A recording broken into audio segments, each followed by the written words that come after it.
So I would now like to give the floor to Her Excellency Dominique Dupuy, Ambassador Permanent Delegate of Haiti. You have the floor, ma'am. Madame la Présidente du Conseil exécutif, Monsieur le Président de la Conférence générale, Madame la Directrice générale, Excellences, chers collègues, Haïti souscrit aux déclarations prononcées par la présidence du GRULAC, du Groupe Afrique, du NAM et des SIDS.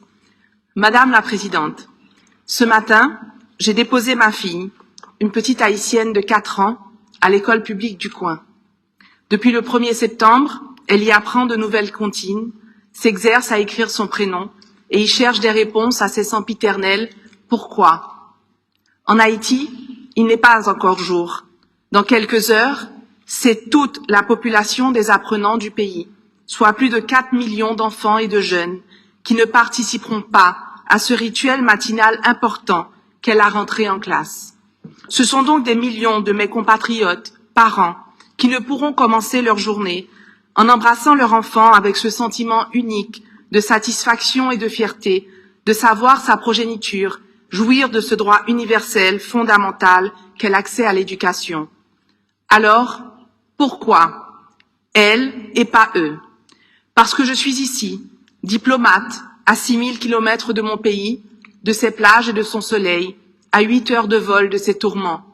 Parce que je suis ici, dans cette maison gardienne de l'éducation, pour y faire écho tant de l'angoisse que du courage qui tisse le quotidien haïtien. Parce qu'ici, nous devrions pouvoir faire une différence. Madame la Présidente, depuis 76 ans, Haïti apporte pierre après pierre à cet édifice. Nous y contribuons financièrement, et oui, bon an, mal an, nous participons à tous ces chantiers.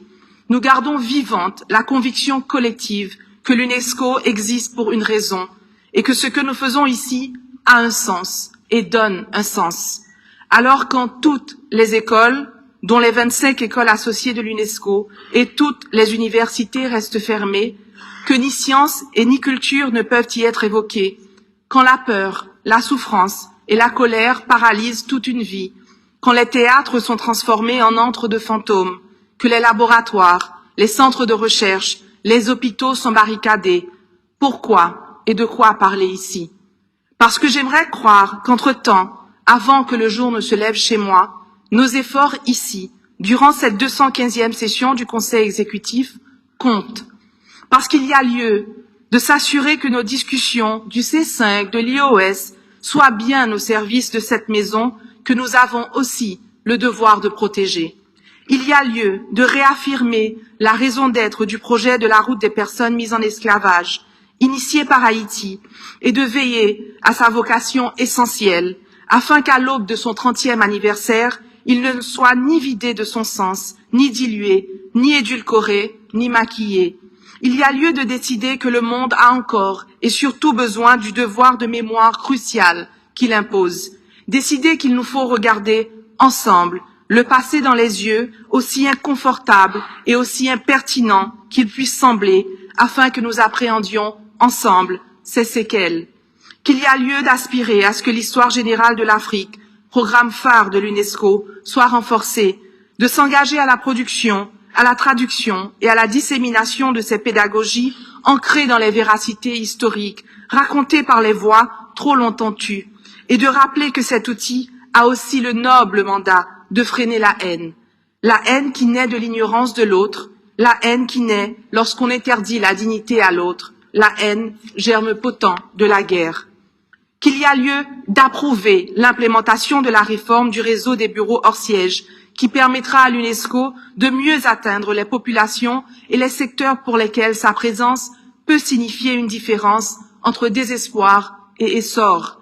Qu'il y a lieu d'adopter le projet de résolution concernant les eaux souterraines proposé par l'Afrique du Sud et coparrainé par Haïti, qui nous rappelle que le changement climatique et la crise de l'eau n'attendent pas notre consensus, que ces dégâts sont réels, urgents et affectent déjà les plus vulnérables, dont mon pays. Madame la Présidente, hors de ces portes, la guerre et les cataclysmes font ravage. Nous en connaissons chacun ici un visage et les 1001 menaces corollaires qui ébranlent mon pays, nos pays et nos âmes. Alors pourquoi et de quoi parler ici? Pour dire que ce matin, chez moi comme ailleurs, trop de parents, d'enseignants et d'élèves se réveilleront la boule au ventre, effrayés, affamés et déboussolés, hantés d'un syndrome du membre fantôme, amputé de l'école. Chers collègues, j'aimerais dire à ma fille plus tard qu'elle a eu de la chance d'aller à l'école ce matin, mais que l'accès à l'éducation ne devrait pas être une question de chance. Que nous, les adultes, nous avons l'ambition de transformer cet aléa en acquis, que nous comprenons que l'égalité des genres bascule lorsque l'éducation s'arrête, que nous savons que sans l'éducation, c'est le seul repas du jour qui disparaît, que ce sont les grossesses adolescentes qui se multiplient et que nous sommes alarmés par l'avenir volé de la jeunesse de son pays, prise en otage, marginalisée, déplacée et forcée à la migration. Le jour aura bientôt à se lever, mais entre-temps, être ici m'oblige, et Excellence, le climat du monde nous oblige tous, afin que face au miroir cruel que le temps et que nos enfants ne manqueront de nous tendre, nous puissions nous regarder la tête haute et nous dire franchement que nous avons œuvré à la construction de la paix en Haïti et ailleurs, par l'éducation, la science et la culture. Merci, merci un pile, Aïbobo.